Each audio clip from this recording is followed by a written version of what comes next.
Iran நடத்திய ஒரு தாக்குதல் அமெரிக்காவை பெரும் அதிர்ச்சிக்கு உள்ளாக்கியிருப்பதாக ராய்ட்டர்ஸ் நிறுவனம் செய்தி வெளியிட்டுள்ளது. அமெரிக்காவை அதிர வைக்கிற வகையில் அப்படி என்ன தாக்குதல் என்று கேட்டீங்கன்னு சொன்னால், மத்திய கிழக்கில் இருக்கக்கூடிய CIA ஸ்டேஷன், அதாவது அமெரிக்காவினுடைய மிக முக்கியமான புலனாய்வு அமைப்பு CIA, அவர்களுக்கு சொந்தமான 2 தளங்கள் தாக்கப்பட்டிருப்பதாக இந்த செய்தியில் சொல்லப்பட்டிருக்கிறது. எனவே இந்த செய்தி சம்பந்தமாக சற்று விரிவாக பார்க்கலாம். உங்களுக்கு தெரியும், மத்திய கிழக்கில் ஏராளமான அமெரிக்க படைத்தளங்கள் இருக்குது. இராணுவ படைத்தளங்கள், கடற்படை, விமானப்படை என்று சொல்லி நிறைய படைத்தளங்கள் இருக்குது. அது வெளிப்படையாக எல்லாருக்குமே தெரியும். நாங்கள் சாதாரணமாக கூகுள் மேப்பில் தேடினாலே எந்தெந்த இடத்துல அமெரிக்க படைத்தளங்கள் இருக்குன்றது எல்லாருக்கும் தெரிஞ்ச ஒரு ரகசியம். ஆனால் யாருக்குமே வெளியில் தெரியாத ரகசியம் என்னென்னு சொன்னால், CIAனுடைய முகாம்கள், அவர்கள் வேலை செய்கிற இடங்கள். ஏனென்று சொன்னால் CIA ஒரு புலனாய்வு அமைப்பு. அப்போ புலனாய்வு அமைப்புகள் வெளிப்படையாக வெளியில் போட்டெல்லாம் வச்சு நாங்கள் இங்கே தான் இருக்கிறோம், இதுக்குள்ளே தான் நாங்கள் இந்த வேலை செய்கிறோம்னு சொல்லி யாருமே காட்டிக்கொள்ள மாட்டார்கள். அவர்களுடைய இடம் ரகசியமாக தான் இயங்கும். அதாவது CIAனுடைய அந்த முகாமை சொல்கிறது அது கேம்பண்டோ முகாமெண்டோ அப்படி சொல்றது இல்லை, ஸ்டேஷன் என்று சொல்றது, CIA ஸ்டேஷன் என்று சொல்றது. எப்பவுமே இந்த மாதிரியான CIA ஸ்டேஷன்கள் ரகசியமாகத்தான் இருக்கும். அப்படி ரகசியமாக இயங்குகின்ற அந்த ஸ்டேஷன்கள், அதுவும் 2 ஸ்டேஷன்கள் எப்படி ஈரானுக்கு தெரிய வேண்டி வந்தது? ஏனென்று சொன்னால், கடந்த வாரம் இப்போ 2 ஸ்டேஷன்கள் மேல தாக்குதல் நடத்தப்பட்டிருக்கிறது. தாக்குதல் சற்று கடுமையான தாக்குதல் என்று சொல்லப்படுகிறது. முதலாவது பார்த்தீங்கன்னு சொன்னால், சவுதி அரேபியாவினுடைய ரியாத் நகரம் இருக்கு தானே, ரியாத் நகரத்தில் இருக்கக்கூடிய அமெரிக்கன் எம்பசிக்கு பக்கத்தில் ஒரு CIA ஸ்டேஷன் இருந்திருக்குது. இப்போ அமெரிக்கன் எம்பசி இந்த இடத்துல இருக்குன்றது எல்லாருக்குமே தெரியும். அப்போ வெளியில் செய்திகள் வந்தது, ஆரம்பத்தில் செய்திகள் வந்தது சவுதி அரேபியாவில் இருக்கின்ற அமெரிக்க தூதரகம் மீது தாக்குதல் நடத்தப்பட்டுள்ளது என்று சொல்லி. ஆனால் அமெரிக்க தூதரகம் மேலே நேரடியாக தாக்குதல் நடத்துறதுக்கான வாய்ப்புகள் இல்லை. ஏன்னு சொன்னால், ஒரு எம்பசியில், ஒரு தூதரகத்தில் வேலை செய்கிறார்கள் இராணுவத்தோட சம்பந்தப்பட்டவர்கள் அங்கே வேலை செய்கிறதில்ல. அங்கே அது சிவில் ஆஃபீஸ் தானே. எனவே சாதாரண குடிமக்கள்லாம் அங்கே வேலை செய்வார்கள், சம்பளத்துக்கு வேலை செய்வார்கள். அதில் சவுதி அரேபிய குடிமக்கள் கூட வேலை செய்கிறதுக்கான வாய்ப்புகள் இருக்குது. பல விதமான வேலைகள் இருக்கும். அதில் அவர்களும் வேலை செய்கிறதுக்கான வாய்ப்புகள் இருக்குது ஒரு எம்பசியில்.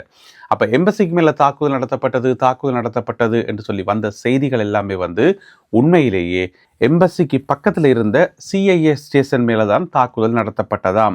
அதில் கணிசமான சேதம் வந்திருப்பதாக சொல்லப்படுது.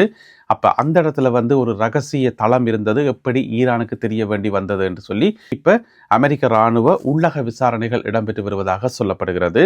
இது அவர்களுக்கு ஒரு அதிர்ச்சியை கொடுத்திருப்பதாக சொல்லப்படுகிறது. இதுக்கு ரஷ்யாவினுடைய உதவி கிடைத்தது என்று சொல்லல, கிடைத்திருக்கலாம் என்ற கோணத்திலேயும் விசாரணைகள் முன்னெடுக்கப்பட்டு வருதாம். அதாவது ரஷ்யாவால் உற்பத்தி செய்யப்படுற அதிநவீன செயற்கைக்கோள் ஒன்று, அதனுடைய பேர் கொமேட்டா எம் என்று சொல்லப்படுற அதிநவீன செயற்கைக்கோள் எல்லா இடங்களையும் மிக துல்லியமாக படம் பிடிக்கக்கூடியது. அந்த கொமேட்டா எம் ஈரானினுடைய கைகளுக்கு வந்திருக்கலாம்.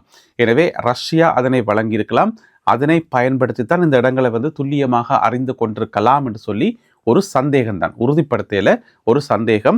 அந்த சந்தேகத்தின் அடிப்படையில் இப்பொழுது விசாரணைகள் இடம்பெற்று வருவதாக ராய்ட்டர்ஸ் நிறுவனம் வெளியிட்டுள்ள செய்தியில் சொல்லப்பட்டிருக்கிறது.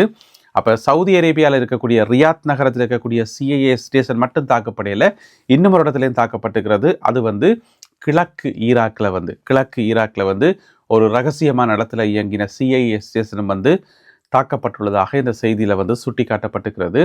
எனவே உள்ளக விசாரணைகள் இடம்பெற்று வருகின்றன. ஒருவேளை அந்த விசாரணைகளோட முடிவில் ரஷ்யாவினுடைய உதவி இருக்குது என்று சொல்லி தெரிய வந்தால், உறுதிப்படுத்தப்படுமாக இருந்தால், அது அமெரிக்காவுக்கும் ரஷ்யாவுக்கும் இடையில ஏற்கனவே ஆகாதுதான். இருந்தாலும் இருதரப்பு உறவுகளை இன்னும் விரிவடைய செய்யும், விரிசலாக்கும் என்று சொல்லப்படுகிறது. உங்களுக்கு ஞாபகம் இருக்கும் நினைக்கிறேன், ஏற்கனவே ஈரானுக்கும் ரஷ்யாவுக்கும் இடையில ஒரு ஒப்பந்தம் ஒன்று 2025ஆம் ஆண்டு டிசம்பர் மாதத்தில் போடப்பட்டது. அந்த ஒப்பந்தத்தின்படி வான் பாதுகாப்பு பொறிமுறைகள், தோளில் வச்சு ஏவப்படுகின்ற ஏவுகணைகள், அதற்கான குண்டுகள் எல்லாம் ரஷ்யா ஈரானுக்கு வழங்கும் என்று சொல்லி அந்த ஒப்பந்தத்தில் சொல்லப்பட்டிருக்கிறது. அது கட்டமாக இந்த ஆயுதங்கள் எல்லாத்தையும் வழங்கும். 2500 அந்த மாதிரி பிரித்து வழங்கும் என்று சொல்லி அது 2025ஆம் ஆண்டு டிசம்பரில் போடப்பட்ட ஒப்பந்தம்.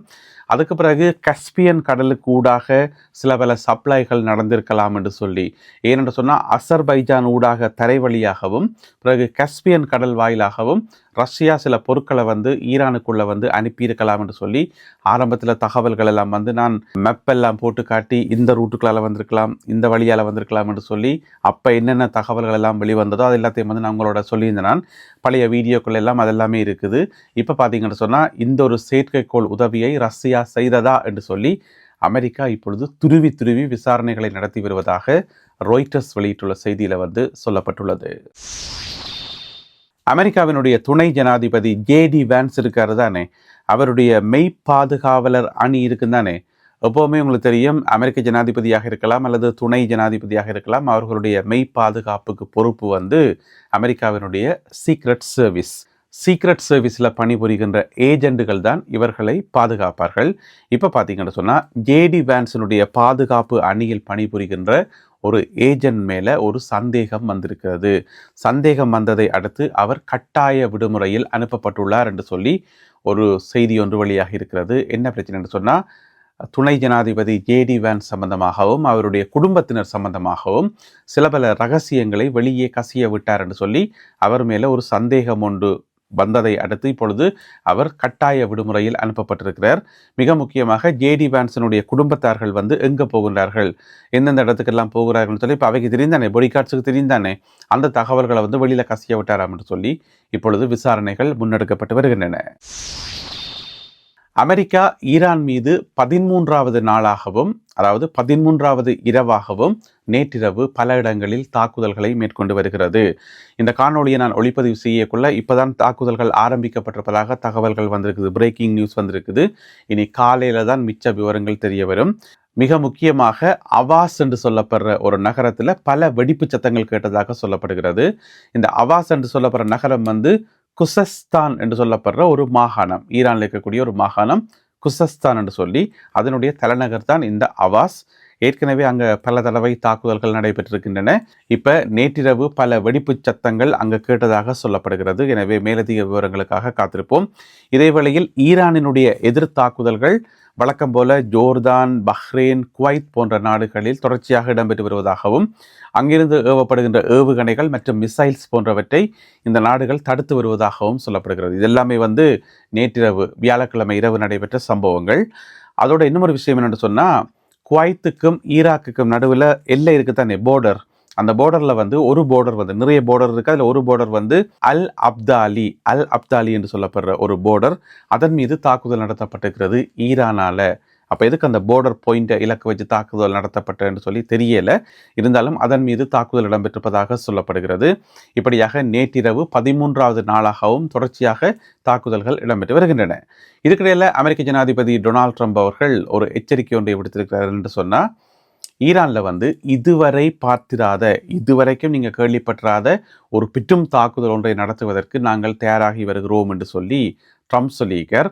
அப்போ அது சம்பந்தமான முடிவை எடுக்கிறதுக்கு, தாக்குதல் நடத்துகிறதா இல்லையா என்கிற முடிவை எடுக்கிறதுக்கு தான் கிட்ட நெருங்கி வந்து கொண்டிருப்பதாக ட்ரம்ப் சொல்லியிருக்கிறார். எனவே இதை நம்பலாமா இல்லையான்றது அடுத்த மிக முக்கியமான கேள்வி. என்னென்னு சொன்னால், ட்ரம்ப் வந்து இந்த மாதிரியான எச்சரிக்கைகளை அடிக்கடி விடுறபடியால் ஒரு எச்சரிக்கை விடுவார், அது வந்து ஒரு பங்கு சந்தையில் வந்து ஒரு தாக்கத்தை ஏற்படுத்தும், அப்புறம் அடுத்த நாள் வந்து அது வித்ரோ பண்ணப்படும்.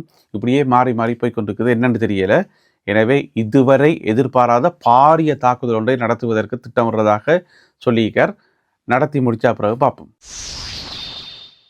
ஈரானினுடைய இஸ்லாமிய புரட்சிகர காவல் படையினர் IRGC வெளியிட்டுள்ள அறிக்கையில் வந்து ஒரு தகவல் சொல்லப்பட்டிருக்கிறது. என்னென்னு சொன்னால், ஹோமுஸ் நீரிணைக்கு அருகாமையில் கட்டுப்பாட்டை மீறி சென்ற ஒரு கப்பல் மேலே, அதாவது அவர்கள் வழிமறிக்கின்ற போது அதனை மீறி சென்ற ஒரு கப்பல் மீது தாங்கள் தாக்குதல் நடத்தியிருப்பதாக IRGC வெளியிட்டுள்ள அறிக்கையில் வந்து சொல்லப்பட்டிருக்கிறது. மேலதிக விவரங்கள் சொல்லல, அந்த கப்பல் எந்த நாட்டு கப்பல் என்ன ஏதென்று சொல்லி அந்த விவரங்கள் சொல்லப்படையில் ஒரு கப்பல் தாக்கப்பட்டுள்ளது என்று சொல்லி சொல்லப்பட்டிருக்கிறது. அதே வேளையில் செங்கடல் பகுதியில் சவுதி அரேபியாவுக்கு சொந்தமான 2 கப்பல்கள் மேலே, அதாவது நேற்று காலம் நடந்த தாக்குதல் அது வேற, பிறகு இன்னும் 2 கப்பல்கள் மேலே தாக்குதல் நடத்தியிருப்பதாக ஹவுதி அமைப்பினர் உரிமை கோரியிருக்கிறார்கள். இது சம்பந்தமாகவும் மேலதிக தகவல்களுக்காக நாங்கள் காத்திருக்க வேண்டியிருக்குது. என்று சொன்னால், இந்த 2 சம்பவங்கள் சம்பந்தமாகவும் கிடைக்கப்பெற்ற தகவல்கள் இதுதான். மொத்தமாக 3 கப்பல்கள் தாக்கப்பட்டுள்ளன. பேர் விவரங்களுக்காக காத்திருப்போம்.